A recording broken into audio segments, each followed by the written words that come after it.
Salutations. My name is Kaka Bruce, and I'm here today to watch a community screening of Hidden Colors 2. And what I want to impart on all of you is the fact that Hidden Colors 1 and 2 has done for Black history what Tiger Woods has done for golf, and that he brought people to golf that would never watch golf before. Well, Hidden Colors has brought Black people to Black history, people who would never read a book, but they're programmed to watch a DVD. So Hidden Colors has brought Black history to these people in a comprehensive, worldwide approach, where they deal with Australia, South America, the Black presence in Europe. And what that does is bring more people to Black history that normally wouldn't be there. So we need to understand the significance of this series. This is just the beginning of how we will use technology to enlighten our people. Black power. So if I got a grocery store across from his CD place and across from his sandwich shop, when they come to your place, they'll come to my place, to your place, and that's how we can all develop our businesses, by being in location with close proximity to one another, which is why cities were formed in the first place, so that you as the leather maker and you as the shoemaker could be close together, and me as the shopper can go one place and I can go see you, go see him, go see you to get a sandwich, go to somebody else and get my DVDs, go over here and get my tennis shoes, all in the same location. And that's what we used to have in our communities. Even if we didn't own the commercial core, we did have those services available to us. And so when I grew up in Homewood, we didn't have to go downtown for anything. Everything we needed was in Homewood. You can buy your tennis shoes, your school clothes, get your records, go to the cleaners, go get a donut, all within walking distance. So that's what community means. And that's what they're doing downtown. They're revitalizing downtown by moving people down there, and now the businesses are going to come in downtown Pittsburgh within the next 5 years is going to be very vibrant. It's traditionally called gentrification. And when I said something to somebody about how they were gentrifying the Hill District, the brother said, "Oh man, they're taking back the Hill." I said, "Well, you had it for 50 years and do nothing with it. You didn't invest in it. So you can't blame them for seeing a good thing. It's close to town. We could have bought it.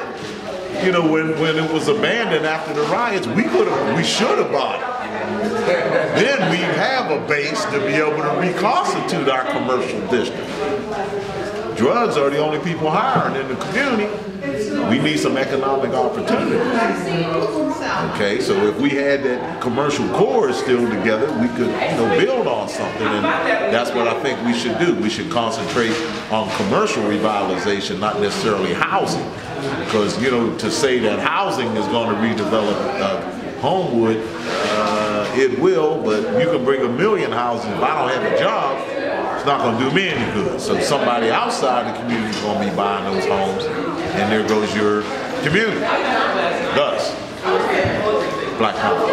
Just for Black folks to take full responsibility for themselves, birth, feed, house, clothe, educate, employ, nurture, develop, and bury your own people like everybody else got to do. Black folks, the only people on earth, think that somebody else is supposed to do those things for us. In Chicago, they're complaining that they're closing 54 schools. Well, then use this as an opportunity to open your own. Especially when you wasn't satisfied with what they were teaching anyway. So if you're not satisfied, then educate your own, which is what you should be doing anyway. Plus, it's what we used to do. So what I'm saying is nothing that we didn't do before. So let's take full responsibility and then, rely on our capabilities. That's how you get respect. That's how you rebuild your community. You can't expect somebody else to come in and rebuild your neighborhood for you. If they come in and rebuild it, they rebuild it for them. So, like I said, we had it. The riots were in 1968. So we've had all that opportunity to purchase and develop or redevelop or to maintain our own community, but instead we left. We moved to Penn Hills. That's why I refer to Penn Hills as the promised land, because we're moving on up to the east side, to that luxury apartment in the sky. Well, we're moving on up to Penn Hills, to that luxury apartment in the sky. See, you think you're moving up by moving to Penn Hill. All you're doing is abandoning your community.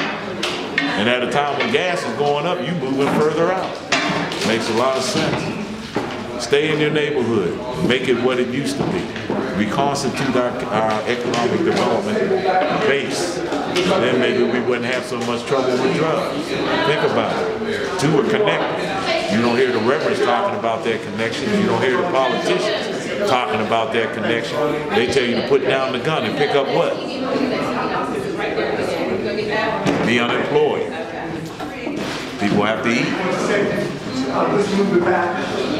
Poor education. This is why we got to take control. We're never going to stop gangs, teenage pregnancy, delinquency, none of that. The drugs until we take full responsibility for self. That's the only solution. Knowledge of self, belief in self, and take full responsibility. And the rest is automatic. Stay black. Always.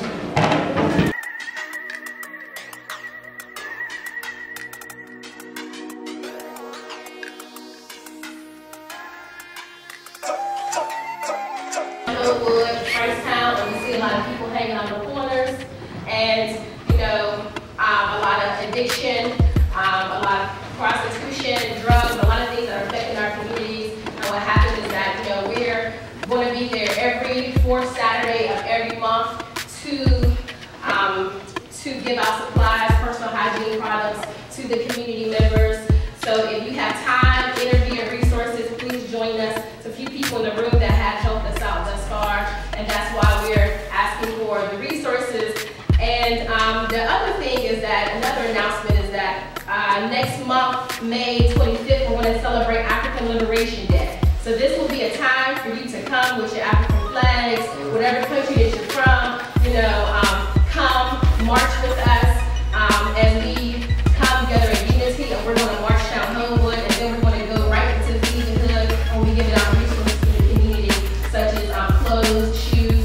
I mean, black people, you'll see in the video, we spend a lot of money in consumerism, and a lot of us have a lot of things that we don't need, a lot of things that we don't wear. So we're asking if you have any shoes, if you have any clothes, things that you want to give away, then connect with me, Sister Kia, and we'll make sure we pick this up.